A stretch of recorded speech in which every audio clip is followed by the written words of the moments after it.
that you know. Lawmaker calls on SEC to issue crypto regulations, says a formal regulatory process is needed now. A U.S. senator has called on the Securities and Exchange Commission (SEC) to issue crypto regulations now, through a transparent notice and comment regulatory process. U.S.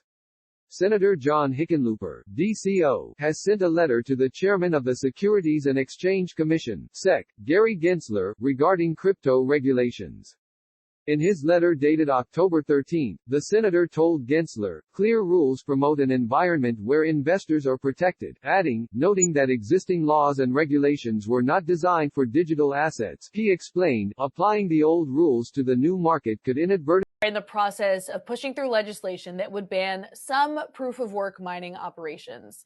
Can you walk us through where we are in this process and just how close this bill is to passing? The bill, actually, this is the second turn of it. So it died last year when electrical union came out and wrote a letter and said, hey, we actually have gotten a lot of jobs from Bitcoin mining generally.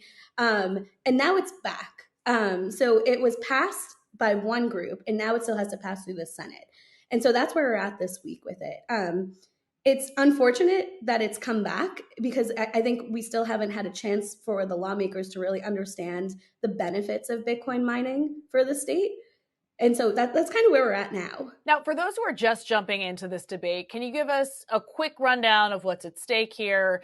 And if it passes, what would change for Bitcoin miners in New York? The moratorium says that any miner that is not using 100% renewable energy is not able to expand or renew permits. And any miner that is not using 100% renewable energy is not able to join as like a participant in New York. What this means for Bitcoin is a few things. One, Bitcoin will be fine. Just like when China shut down, Bitcoin is resilient. The network will continue to operate. What it means for New York is something different. So New York shutting down Bitcoin mining and really like marginalizing one industry, it makes it seem like New York is closed for business for all things related to Bitcoin mining.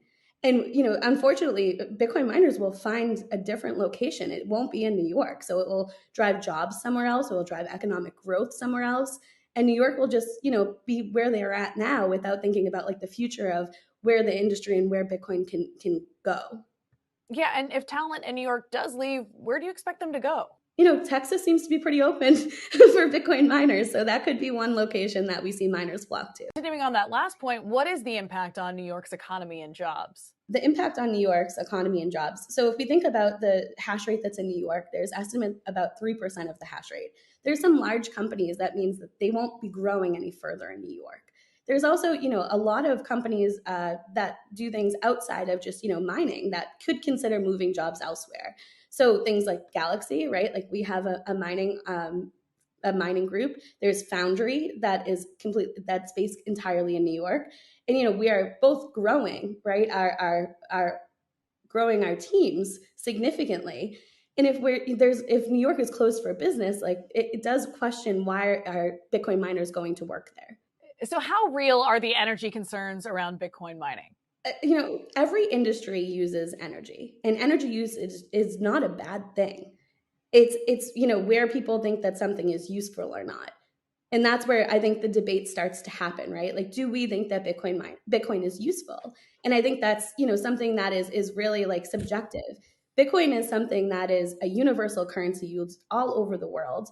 It's used in multiple different scenarios, from, first world countries of investors investing in things like funds to people that use it as a lifeboat, right? To be able to leave different locations as they're like saving. So I think it comes down to utility.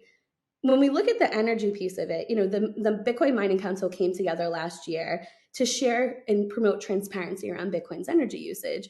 And what we find is that it's sustainable, right? The energy usage is 65% sustainable energy that accounts 50% of the network.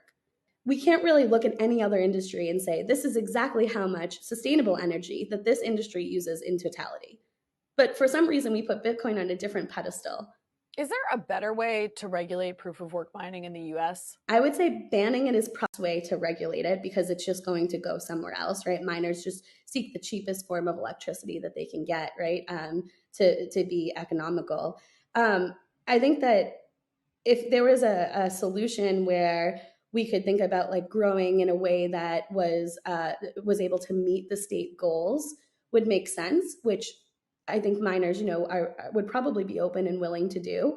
The hard part is, by saying you have to use 100% renewable, you're really marginalizing an industry because the grid in New York is not 100% renewable. What do you say to people who ask whether Bitcoin could ever transition from a proof of work consensus mechanism to proof of stake? Bitcoin doesn't sacrifice security for anything. Now, obviously, Ethereum is in the process of transitioning to proof of stake, and that's expected this year. Can you talk a little bit about what that means for miners on that network? Yeah, so I actually focus all of my time on Bitcoin mining, so don't really focus much time on Ethereum mining. But this concept of Ethereum moving to proof of stake has been something that has been talked about for years. As a reminder, Ethereum is still using energy. They are still using proof of work, right? And I think that's one thing that has been kind of interesting to see develop over the course of the last year, with the attack really being on Bitcoin's energy usage. Yes, it's bigger, but there are other currencies out there that are still using proof of work. I don't know a lot about how many ETH miners are in New York, but I imagine that because the energy usage is less than Bitcoin mining, there could be a way that they could fly under the radar. Now, this isn't the first time that New York, as you already pointed out, has tried to ban, in some capacity, proof of work mining. Last year, again, as you pointed out, it was the electrical union workers that jumped in to defend the mining industry. Where are they this time around? And what's Galaxy's position on this bill? We at Galaxy believe in Bitcoin, obviously believe in that because we have a whole business unit dedicated to it.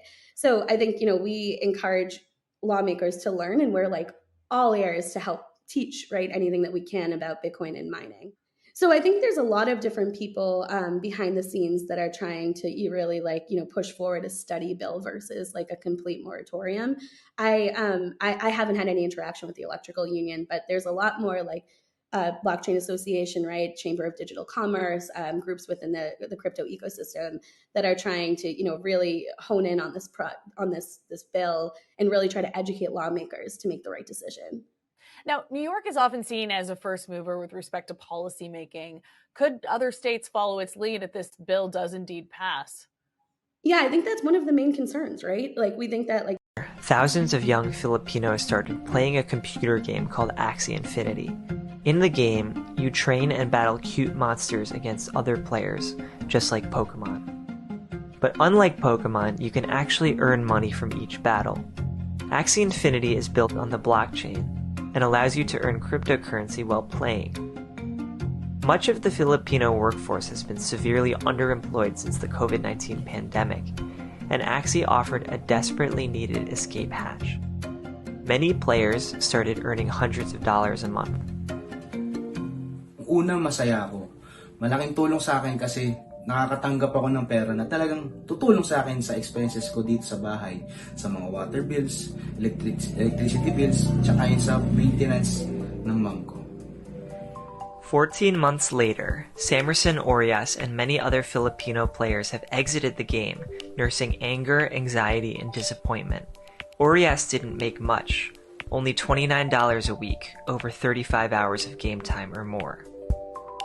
And in the past 6 months, Axie's economy has collapsed, with its in-game crypto tokens decreasing in value and becoming fractions of what they used to be.